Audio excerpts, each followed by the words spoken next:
నమస్తే. నేను మీ బాబీ వర్ధన్. బీబీసీ వాయిస్ ఛానల్‌లోని 'ఓల్డ్ ఈజ్ గోల్డ్' వెండితెర ముచ్చట్లు కార్యక్రమానికి స్వాగతం. ఇవాళ మీకు ప్రపంచంలో ఇప్పటికీ రికార్డ్ బ్రేక్ చేస్తున్న ఒకానొక మహత్తర సినిమా గురించి విశేషాలు చెప్పడానికి వచ్చాను. ఆ సినిమా అప్పట్లో వెండితెరకు ఒక వండర్ లాంటిదని అందరూ చెప్పుకున్నారు. అత్యంత భారీ బడ్జెట్‌తో ఆ సినిమా తీశారు. 1959 నవంబర్ 18వ తేదీన సినిమా రిలీజ్ అయితే ప్రపంచం అంతా ఆశ్చర్యంతో ఆ సినిమా వైపు చూసింది. ఆ సినిమా ఏంటో తెలుసా? 'బెన్‌హర్'. ఆ గుర్రాల పరుగులు, ఒంటెల పరుగులు, జనాలు పడిపోవటం, సముద్రాలు చీలిపోవటం, భూమి కంపించిపోవటం, ఈ దృశ్యాలను తీయటం అప్పట్లో ఎలాంటి గ్రాఫిక్స్ లేని రోజుల్లో కూడా అలాంటి సినిమా తీసి మెప్పించడం అనేది చాలా సాహసోపేతమైన చర్యగా అప్పట్లో చెప్పుకున్నారు.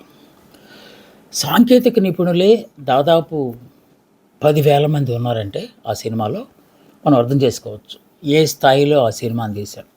గుర్తుండే ఉంటుంది మీకు. ఎంజీఎం అంటే గుర్తుంటుంది కదా. ఒక సింహం వస్తుంది ఆ లోగోలో, ఆ మస్కట్. ఆ సింహం గర్జిస్తూ ఉంటుంది కదా. సో దాన్ని మనం ఎంజిఎం అనే ఒక బ్యానర్. అది అత్యంత ప్రతిష్టాత్మకమైన చాలా సినిమాలు తీసింది అది. దీన్ని కొంతమంది హిస్టారికల్ ఫ్యాంటసీ అన్నారు, ఇంకొంతమంది మైథలాజికల్ వండరు అన్నారు. కానీ నిర్మాతలు మాత్రం ఈ సినిమా కల్పిత గాథ అని మాత్రం చెప్పారు. అంటే బైబిల్కు సంబంధించి ఈ సినిమా తీసుంటారు అని చాలామంది భావించారు. బట్ ఆ ఛాయలు అక్కడక్కడ కనిపిస్తున్నప్పటికీ దానిలో ఉన్న చిన్న ఒక థ్రెడ్ని తీసుకుని ఈ స్టోరీని రూపొందించారని కూడా ఆ నిర్మాతలు ఆ తర్వాత ప్రకటించుకున్నారు. సో ఎంజిఎం అంటే మెట్రో గోల్డ్విన్ మాయర్. అది అసలు ఎంబ్లమే చాలా చాలా విచిత్రంగా తయారు చేశారు వాళ్ళు తీసిన ఈ హిస్టారికల్ సినిమాకి విలియం వైలర్ అని ప్రతిష్టాత్మక డైరెక్టర్ ఆయన తీశారు. అలాగే దీన్ని ఫ్యాంటసీ అనడానికి జీసస్ క్రైస్ట్ ఇలాంటివన్నీ తీసుకురావటం అనేది కాస్తంత అప్పట్లో విమర్శలకు దారితీసినా కూడా ఈ సినిమా చూస్తూ అవన్నీ మర్చిపోయారు జనాలందరూ. సో శామ్ జింబోలిస్ట్ అంటే ఇంకా ఆయన ఎంజిఎం తాలూకు అధినేత. ఆయన ఈ సినిమా నిర్మించారు. చాలా డబ్బులు ఖర్చు పెట్టారు. ఈ సినిమా ఎంతసేపు ఉంటుంది తెలుసా? 3.5 గంటలు ఉంటుంది. 2 ఇంటర్వెల్ ఇండియాలో అయితే, అక్కడైతే ఒకేసారి చూస్తుంటారు.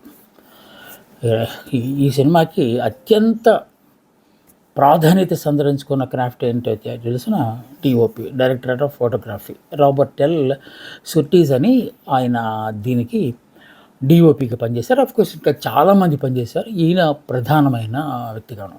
ఇక స్టారింగ్కి వచ్చేసరికి వాళ్ళలో చార్ల్టన్ హెస్టన్ అని ఆయన బెన్‌హర్‌గా నటించారు. ఇక జాక్ హాకిన్స్, హయా హరాకిత్, అలాగే స్టీఫెన్ బేయార్డ్, హాగ్ గ్రిఫిత్, మాస్కాటు, లేకపోతే క్యాథీ డొమెల్, శామ్ జెఫీ, ఇవన్నీ కొంతమందికే తెలిసి ఉంటాయి. ఎందుకంటే ఇప్పటి సినిమాలు కాదు కదా, ఎప్పుడో సినిమా కనుక. ఇది ప్రధాన తారాగణంగా ఉంటే 50,000 మంది జూనియర్ ఆర్టిస్టులు ఈ సినిమాలో నటించారు. 1959లో 50,000 మందితో తీయటం అంటే వాళ్ళకి భోజనాలు సప్లై చేయటమే చాలా కష్టంగా ఉండి ఉంటుంది. వీటి కోసం 5-6 దేశాల్లో ఆడిషన్స్ పెట్టారట వీళ్ళందరినీ అంటే ఎంపిక చేసుకోవడం కోసం ప్రొడ్యూసర్స్. అంటే ఎంత సీరియస్గా ఆ సినిమాని తీయాలనుకున్నారో దానికి దీన్ని బట్టి మనకు అర్థమవుతుంది. ఈ కథ వాస్తవానికి బైబిల్లో బెన్‌హర్ అనే క్యారెక్టర్ ఉంది అని కొందరు, లేదని కొందరు చెప్తూ ఉంటారు. అది మనకు కొంచెం కిందకి వెళ్ళాక తీసుకుందాం. అందుకే దీన్ని ఫ్యాంటసీ అని కూడా వాళ్ళు చెప్పుకున్నారు. 1925లో అప్పటికే ఇదే పేరుతో ఒక సినిమా మూకీగా వచ్చింది. కాకపోతే దానికి Ben Hur the tale of the Jesus Christ అని పేరు పెట్టారు. అంటే ఒక ట్యాగ్ లైన్ కూడా దానికి ఉంచారు. ఈ సినిమాలో అది మనకు కనిపించదు. ఈ సినిమా నిర్మాణం కోసం అప్పట్లో కోట్ల రూపాయలు ఖర్చు చేశారు. కానీ వేల కోట్ల రూపాయలు సంపాదించారు. ఎందుకంటే అసలు చూడగానే ఈ సినిమా ఏంటి, అందులో పైగా 70 ఎంఎంలో పెద్ద తెర మీద అంత సాహసోపేతమైన ఆ దృశ్యాలను చిత్రీకరణే ఒక వండర్గా అప్పట్లో చెప్పుకున్నారు. కాస్తంత పురాణ కథకు పోలికలు ఉన్నాయి కనుక, ఇటు కొంతమంది బైబిల్‌ది, కొంతమంది కాదు అంటున్నారు కనుక, సో పౌరాణిక పాత్రలు వీటి కాస్ట్యూమ్స్ ఎవరు డిజైన్ చేస్తారు? ఇప్పుడైతే పర్లేదు, చాలామంది మేక్ ఓవర్ చేసేవాళ్ళు ఉన్నారు. అప్పట్లో చాలా కష్టం కదా, అందుకని రోము, ఫ్రాన్స్ ఇలాంటిది, ఇటలీ అదే రోమే కదా, ఇలాంటి దేశాలకు వెళ్ళి దాదాపు 5,000 మంది కాస్ట్యూమ్ డిజైనర్లని సెలెక్ట్ చేసుకున్నారట. ఎందుకంటే 50,000 మంది అంటే అంతమందికి డ్రెస్సులు తయారు చేయాలంటే చాలా కష్టమైన విషయం కదా. రోజుకి దాదాపు 12 గంటల నుంచి 14 గంటల దాకా పనిచేశారంట. అయినా సరే ఈ సినిమా సంవత్సరం పట్టింది. అంటే ఎంత ఎంత ఒక సండే మాత్రం వదిలేకుండా 6 days a week దీన్ని పని చేసుకుంటూ వచ్చారట. నిర్మాణానంతర అంటే పోస్ట్ ప్రొడక్షన్ అంటాం కదా, సినిమా షూట్ అయిపోయిన తర్వాత ఇంకా ఎడిటింగ్ అవన్నీ ఉంటాయి కదా, దాని పోస్ట్ ప్రొడక్షన్ అది కూడా 6 మాసాలు పట్టిందట. అంటే తీసింది లక్షల ఫీట్లు, ఇది అడుగుల్లో తీశారు ఆ రీల్స్ అన్ని, వాటిని కట్ చేసుకుంటూ తీసుకెళ్ళాలంటే ఇది ఉదాహరణకు ఈ ఈ క్యామెల్స్, గుర్రాలు పరుగులు తీసే ఒక రథాల పరుగు ఉంటుంది కదా, ఆ దృశ్యం ఒక 3 లక్షల అడుగులు తీశారట ఒక దృశ్యం. ఎందుకంటే కట్స్ చాలా ఉంటాయి కదా, రీటేక్లు చాలా ఉంటాయి కదా, పైగా యుద్ధం అది చేయటం అనేది చాలా కష్టమైన పని. కానీ దాంట్లో కేవలము 1,250 అంటే 1,250 అడుగులు మాత్రమే సినిమాలో వాడారు. 3 లక్షల ఫీటు ఫుటేజ్ ఎక్కడ, దాన్ని 1,200 తీసుకురావటం అంటే ఎంత ఎడిటింగ్ చేయాల్సి ఉంటుందో గమనించవచ్చు. సో దానికోసమని 6 నెలలు పట్టింది పోస్ట్ ప్రొడక్షన్ అని చెప్పి అనుకున్నారు. సో ఇందాక మనం అనుకున్న ఆ గుర్రాల పరుగు, ఒంటెల పరుగు ఇలాంటి దృశ్యాలు, సముద్రం చీలడాలు, ఇలాంటివన్నీ దృశ్యాలు ఉన్నాయి కదా, ఆ దృశ్యాలు చిత్రీకరించడానికి 45 కెమెరాలు పెట్టారట. 45 కెమెరాలు వాడటం అంటే అన్ని రకరకాల యాంగిల్స్, ఏ యాంగిల్ మిస్ అవ్వకూడదు. దానికోసం జపాన్ తదితర దేశాల నుంచి ప్రత్యేకించి టెక్నీషియన్స్ని పిలిపించి MGM కెమెరా 65 అనే ఒక కొత్త రకం కెమెరాలు తయారు చేయించారంట. అలాంటి తయారు చేయించిన కెమెరాలని 45 కెమెరాలను వివిధ యాంగిల్స్లో పెడితే తప్ప ఆ సీన్ అంత గొప్పగా పండలేదని చెప్పి సినిమా చరిత్రకారులు చెప్తూ ఉంటారు. సో అప్పటికే గౌన్ విత్ ద విండ్ అని ఒక సినిమా వచ్చేసింది. అది అప్పటికే అత్యధిక వసూళ్లు చేసిన సినిమాగా రికార్డును బద్దలు కొట్టింది. ఈ సినిమా వచ్చి దాని రికార్డును బద్దలు కొట్టింది. సో ఎంత ఖర్చు పెట్టారో దానికి 100 మళ్ళీ వెనక్కి వచ్చింది అనమాట. సెల్యులాయిడ్ వండర్గా చెప్పుకునే బెన్హర్ సినిమాకి ఎన్నో ప్రత్యేకతలు ఉన్నాయి. బెన్హర్ కాదని అసలు సినిమా తీయాలనుకున్నప్పుడు ఈయన ప్రొడ్యూసర్స్ జిమ్లిస్ట్ ఆయన 12 మందితో కథలు రాయించారు. 12 స్టోరీస్ అంటే డిఫరెంట్ యాంగిల్స్లో రాయించారు. సో ఏది నచ్చట్లేదు అంటే స్క్రీన్ ప్లే రాసుకోవడానికి, అంటే సెల్యులాయిడ్ మీద చూపించడానికి ఏ కథ అయితే బాగుంటుందని అనుకున్నప్పుడు బీమ్ లిస్ట్ అని ఒక ఆయన రాసిన కథ బాగా నచ్చిందట. సో ఈ కథకి గతంలో మూకీగా తీసిన కథకి ఏమాత్రం సంబంధం లేకుండా ఉండాలి, అంటే పోలికలు ఉంటే ఉండొచ్చు కానీ బట్ మెయిన్ ట్రాక్ మాత్రం ఆ విధంగా ఉండకూడదని సూచనలు చేసి మరీ ఈ కథ రాయించారు కనుక సో ఆ పోలికలు ఏమి రాయకుండా, ఆ ఛాయలు ఏమి దేని మీద పడకుండా ఆ సినిమాని రాయించారు. సో అల్టిమేట్గా ఆ సినిమా స్టార్ట్ అయిపోయింది. ఈ సినిమాలో ఎక్కువ మీకు వైడ్ యాంగిల్స్ ఉంటాయి. వైడ్ యాంగిల్స్ కొంచెం టెక్నాలజీ తెలిసిన వాళ్ళకైతే తెలుస్తుంది. అది అంటే స్క్రీన్ మొత్తం కనపడటం అన్నమాట, కటింగ్ ఏముండదు. ఎక్కువ లాంగ్ షాట్లు కూడా ఉంటాయి. ఎందుకంటే ఎక్కువ మందిని మనం జనాల్ని స్క్రీన్ మీద చూపించాలంటే లాంగ్ షాట్లో చూపించాలి, క్లోజప్లో చూపించాలి. క్లోజప్లో చూపించాలంటే ఓన్లీ 3-4 మాత్రమే కనబడతారు. ఇక్కడ 3,000 మంది 30,000 మంది ఉన్నారు కనుక అన్ని వైడ్ యాంగిల్ షాట్స్ మాత్రమే ఎక్కువ తీశారంట. కానీ ఎలా తీసినా సరే, లాంగ్ షాట్లు తీసినా సరే, వైడ్ యాంగిల్ తీసినా సరే క్రిస్టల్ క్లియర్గా ఉండేలాగా జాగ్రత్త పడ్డారు. మనం ఈ సినిమాని కనుక క్లీన్గా గమనిస్తే ఆశ్చర్యపోతాం. ఇంత పెద్ద స్క్రీన్లో కూడా లాస్ట్ మనిషి కూడా మనకు క్లియర్గా, అంటే ఆ ఫోకస్ అవుట్ ఆఫ్ ఫోకస్ కాదు, ఫోకస్లోనే కనపడటం అనేది ఈ సినిమాలో ఒక వండర్గా కూడా అప్పట్లో చెప్పుకున్నారు. ఈ హాలీవుడ్ సినిమాలు అన్నిటికీ మనకు తెలిసిన ఒకే ఒక డైరెక్టర్ చివరిదాకా ఉండడు. చాలామంది డైరెక్టర్లు ఉంటారు. యూనిట్ 1కి ఒక డైరెక్టర్, యూనిట్ 2 ఒక డైరెక్టర్, ఇలాగ మనకి ఇక్కడ షెడ్యూల్స్ ఉంటాయి కదా, ఆ షెడ్యూల్స్కి అలాగ ఒక్కొక్క షెడ్యూల్కి ఒక్కో డైరెక్టర్ లాగా ఉంటారు. మనకి మహా అయితే కామెడీ ట్రాక్ చేయడానికి ఇంకో డైరెక్టర్ పేరు లేకుండా పనిచేస్తాడు, కానీ అప్పుడు మాత్రం డెఫినెట్గా పేరు ఇచ్చేవాడు. ఈ గుర్రాలు ఒంటెల పరుగు వార్ సీన్ ఉంది కదా, ఆ సీన్ని చేయడానికి కొత్తగా యాండ్రూ మార్టన్, యాకిమా అవునట్ అని ఒక ఇద్దరు కొత్త డైరెక్టర్లను కూడా తీశాడు. ఎందుకంటే ఫైట్స్ని ఇలాంటి యుద్ధ సన్నివేశాలు తీయాలంటే స్పెషల్ స్కిల్స్ కావాలి. ఏ యాంగిల్లో పెట్టాలి, కెమెరా ఇప్పుడులాగా డ్రోన్లు అట్లాంటివి ఏమి ఉండవు కదా అప్పట్లో. సో ఎలా తీయాలి, మొత్తం క్రిస్టల్ క్లియర్గా రావాలి, మనకి ఏది మిస్ అవ్వకూడదు, ఏది ఆర్టిఫిషియల్గా కనిపించకూడదు అని చెప్పి దీంట్లో 25,000 గుర్రాలను వాడారట. 25,000 గుర్రాలు. వాటిలో మళ్ళా కొన్ని ఇటలీ నుంచి, అంటే రోమ్ నుంచి, ఇంకొన్ని గల్ఫ్ దేశాల నుంచి తెప్పించారట. వాటిల్లో స్క్రూట్నీ చేసి ఒక 3,000 గుర్రాలని సినిమాలో వాడటానికి ఎంపిక చేశారట. 300 ఒంటెలు కూడా తీసుకున్నారట. అంటే మొత్తం ఆ సినిమా అంటే ఈజిప్టు, దాంట్లో జెరూసలేము, దానికి సంబంధించిన స్టోరీ ఉంటుంది కనుక డెఫినెట్గా ఒంటెలు గుర్రాలు ఉండటం అనేది సహజంగా వచ్చేది. వాటిని తీసుకొచ్చి ఒక 1 month పాటు శిక్షణ ఇచ్చారంట వాటికి, ఎలాగ రిహార్సల్స్ లాగా. అంటే మనుషులకే కాదు, జంతువులకు కూడా రిహార్సల్ చేయాలి కదా, ఎందుకంటే అవి స్పాట్కి ఎలాగ రియాక్ట్ అవుతాయో కూడా చూడాలి కదా. సడన్గా మనం అనుకున్నది ఒకటి, షూట్లోకి వచ్చిన తర్వాత అవి తిరగబట్టడం, జనాల్ని తొక్కుకుంటూ వెళ్ళటం చేస్తే అందుకోసమని వాటికి ముందుగానే శిక్షణ ఇచ్చారట. ఇక ఈ రన్నింగ్ ఇదే గుర్రాలు ఒంటెలు పరుగులు తీస్తున్న దృశ్యంలో చాలామంది రథాల కింద పడి చనిపోతూ ఉంటారు. కొన్ని జంతువులు గుర్రాలు ఒంటెలు కూడా చనిపోతుంటే, ఎగిరి కింద పడిపోయి చనిపోతుంటే, మనుషులు కూడా చనిపోతుంటారు అక్కడ ఎంత చాకచక్యంగా డమ్మీలు వాడారట. అన్ని డమ్మీలే, గుర్రం డమ్మీ, ఒంటె డమ్మీ, మనుషులు డమ్మీ, కానీ ఎక్కడ మనకు అవి డమ్మీలు అనే అనుమానం రాకుండా జాగ్రత్త పడ్డారు.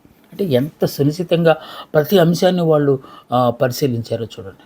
ఈ సినిమాలో ఇందాక మనం చెప్పినట్టు ఆ గుర్రాల పరుగు, ఒంటెల పరుగు, సముద్రాలు చీలిపోవటాలు, దాంతో పాటుగా జీసస్ క్రైస్ట్ని క్రూసిఫై అంటే సిలువేస్తారు కదా, ఆ దృశ్యం కూడా చాలా గొప్పగా తీసినట్టు డైరెక్టర్ చెప్పుకున్నారు. ప్లస్ ప్రొడ్యూసర్స్ కూడా హైలైట్గా ఒకనొక దీనిగా చెప్పుకున్నారు.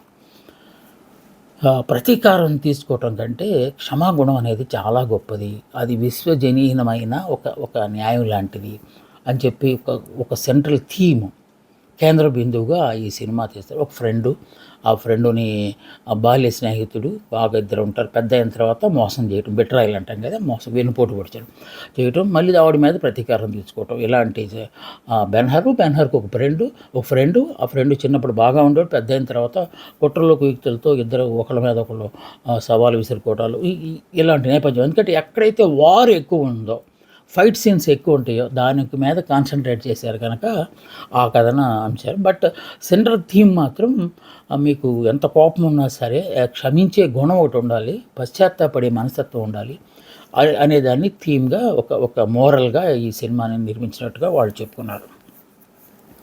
బైబిల్లో ఈ కథ ఎక్కడో ఉంది అని కొంతమంది చెప్పారు. అసలు బైబిల్కి దీనికి సంబంధం లేదు అన్నారు. అదే అంటారు కొత్త నిబంధనలు, పాత నిబంధనలు అంటారు కదా, ఆ రెండిట్లో ఎక్కడైనా ఉందా అని వెతికితే కొందరు మాత్రం ఏమన్నారు, రాజు సాల్మన్ అని ఉంటారు కదా, రాజు గారు, ఆయనకు సంబంధించిన 12 జిల్లాల్లో ఒక జిల్లా గవర్నర్, ఇప్పుడైతే మనకు జిల్లాలకే కలెక్టర్లు ఉంటారు, అప్పుడు గవర్నర్లు ఉంటారు. సో ఒకానొక గవర్నర్ పేరు బెన్హర్. సో ఆ విధంగా కొంత బైబిల్కి సంబంధం ఉండొచ్చు అనుకుంటారు. కానీ దాన్నే ప్రధాన పాత్రగా చేయటం అంటే మరి అది కాల్పనిక గాథే కదా అని చెప్పి కొంతమంది చెప్తున్నారు.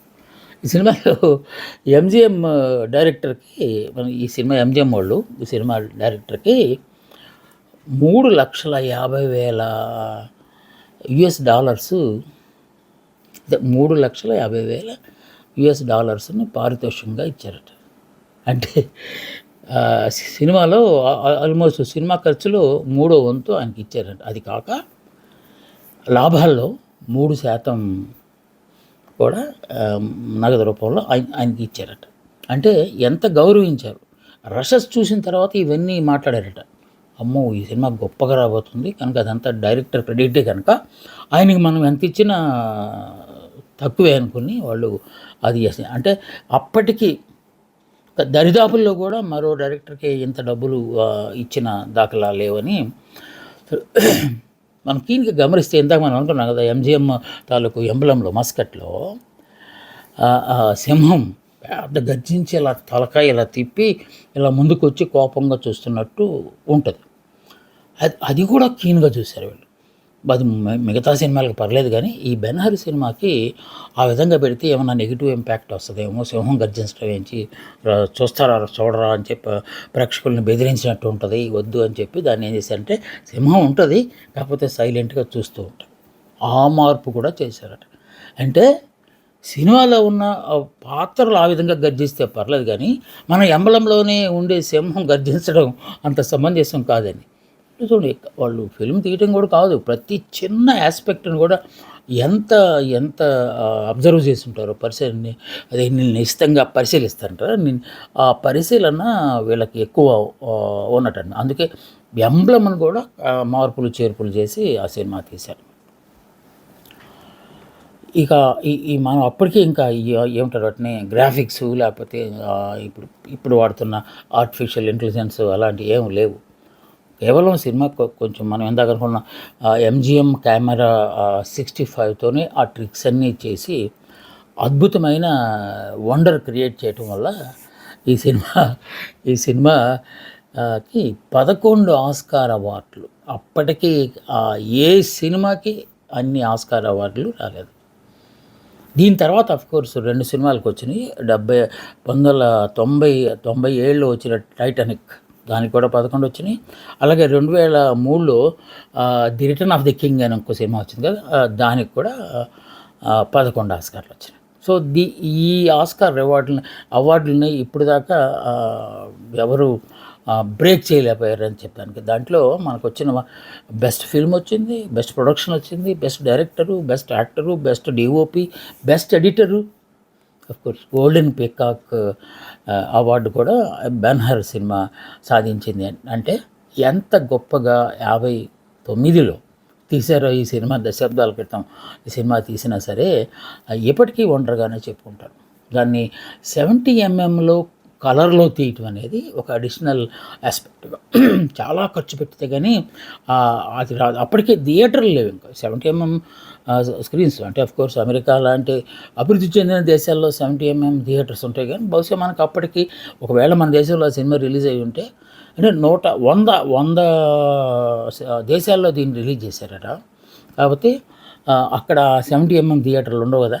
సో అయినా సరే మొత్తానికి 70mm కాకుండా 35mm ఉన్నా కూడా అంటే ఆ స్కోప్ అంటారు కదా మధ్యలో, అది అంటే కొంచెం గోళ్ళ మీద పడుతుంది అనమాట అది స్క్రీన్, ఇది ఫిల్మ్. సో ఆ విధంగా ఆ సినిమాని తీయటం వల్ల అది అడిషనల్ ఇంపాక్ట్ క్రియేట్ చేసిందని చెప్పి చెప్తూ ఉంటారు. ఈ సినిమా ఎంత గొప్పగా తీస్తే క్రిటిక్స్ ఉంటారు కదా, ఏదో ఒక చిన్న ఎలిమెంట్ పట్టుకుంటే చేయొచ్చు. ఆ గుర్రాల పరుగులు, ఆ రథాల మీద పరుగులు తీస్తున్న వాళ్ళు ఇలా సవారు చేస్తుంటారు కదా, ఒక చేతికి రిస్ట్ వాచ్ కనపడిందంట. 1959లో రిస్ట్ వాచ్లు ఏంటి, అసలు రిస్ట్ వాచ్ అప్పుడు ఎందుకు ఉంది అని చెప్పి, పైగా వాళ్ళు ఎందుకు ధరిస్తారు, ఇక గుర్రాల మీద స్వారీ చేసేవాళ్ళు వాచ్ పెట్టుకుని టైం ప్రకారం చేస్తారా అని ఒక ఫిల్మ్ క్రిటిక్ రాశాడట. సో ప్రొడ్యూసర్స్కి మండుకొచ్చింది, వెంటనే ఎక్స్ప్లెనేషన్ ఇచ్చారట. మీరు మరోసారి చూడండి ఆ సినిమాని, అది రిస్ట్ వాచ్ కాదు, అది బ్రేస్లెట్, గోల్డ్ లెదరు అంటే చర్మంతో తయారు చేసిన దాని మీద బంగారపు తొడుగు వేసి పెట్టింది, అది వాచ్ లాగా మీకు కనపడింది అని చెప్పి ఎక్స్ప్లెనేషన్ ఇచ్చారు. అంటే ఇంత మచ్చపడినా కూడా తట్టుకోలేని, అంటే అంత గొప్పగా తీశారు కదా ఆ సినిమా. అది ఎలా రంధ్రాన్వేషణ చేస్తే వాళ్ళకు కూడా కోపం వస్తుంది కదా, అందుకని ఆయన అలా చెప్పారట. సో బెన్హర్ ఇందాక చెప్పినట్టు సెల్యులాయిర్ వండర్, అంటే వెండి తెర మీద ఒక అద్భుత కావ్యంగా అప్పట్లో ఆ సినిమాని అనేక మంది వర్ణించారు. క్రిటిక్స్ సమీక్షలు రాశారు. ఒక విధంగా చెప్పాలంటే మన దేశంలో రాజమౌళి గారు లేకపోతే గుణశేఖర్ గారు తీసిన 'బాహుబలి' అలాగే 'రుద్రమదేవి' సినిమాల్లో యుద్ధ సన్నివేశాలు ఉన్నాయి కదా, బహుశా ఈ సినిమా ప్రేరణతోనే వాళ్ళు ఆ దృశ్యాలని బహుశా మనసులో పెట్టుకుంటారు. అంటే అవి చూసి చేశారని కాదు. సో ఆ విధంగా కూడా చేయొచ్చు అని చెప్పి ఇప్పటికీ కోర్స్ గ్రాఫిక్స్ వచ్చేసినాయి కనుక 50,000 మంది ఏంటి 1,00,000 మంది ఉన్నట్టు కూడా చూపించడానికి మనకి ఆస్కారం ఉంది. అప్పట్లో అది లేదు. 50,000 మంది ఆర్టిస్టులు అంటే 50,000 మంది అక్కడ ఫిజికల్గా ఉండాల్సిందే. సో అలాంటి దశలో తీసిన ఈ సినిమా ఇప్పటికీ రిలీజ్ చేస్తే తండోపతండాలుగా జనాలు వెళ్ళటం అనేది ఆ సినిమాకున్న ఒకానొక గౌరవంగా అందరూ భావిస్తారు. వీలు పడితే మీరు చూడండి. అఫ్కోర్స్ కొంత ఓపిక కావాలి. 3.5 గంటలు ఉంటుంది కనుక సినిమా. బట్ కొంత ఒకరోజు కొంత ఇంకొక రోజు చూసినా కూడా మీకు డెఫినెట్గా ఆనందం వస్తుంది. ఇది బైబిలు, పురాణము, ఆ పాత్రలు వాటి గురించి మనం ఏం చూడక్కర్లేదు. టెక్నాలజీ తీసిన ఒక సందర్భం, లేకపోతే అదే వండర్స్ అని ఇందాక నుంచి మనం చెప్పుకున్న వాళ్ళకి 11 అవార్డులు ఎందుకు వచ్చినాయి అసలు, ఇలాంటివన్నీ మనం తెలుసుకోవాలంటే డెఫినెట్గా ఆ సినిమా వీలుంటే చూడండి. తప్పనిసరిగా మీకు ఆ సినిమా నచ్చుతుంది. సో మళ్ళీ ఇంకొక మహత్తరమైన అద్భుతమైన సినిమా ముచ్చట్లు చెప్పడానికి నేను మళ్ళీ వస్తాను. ఇందాక సెలవు. నమస్తే, మీ బాబీ వర్ధన్.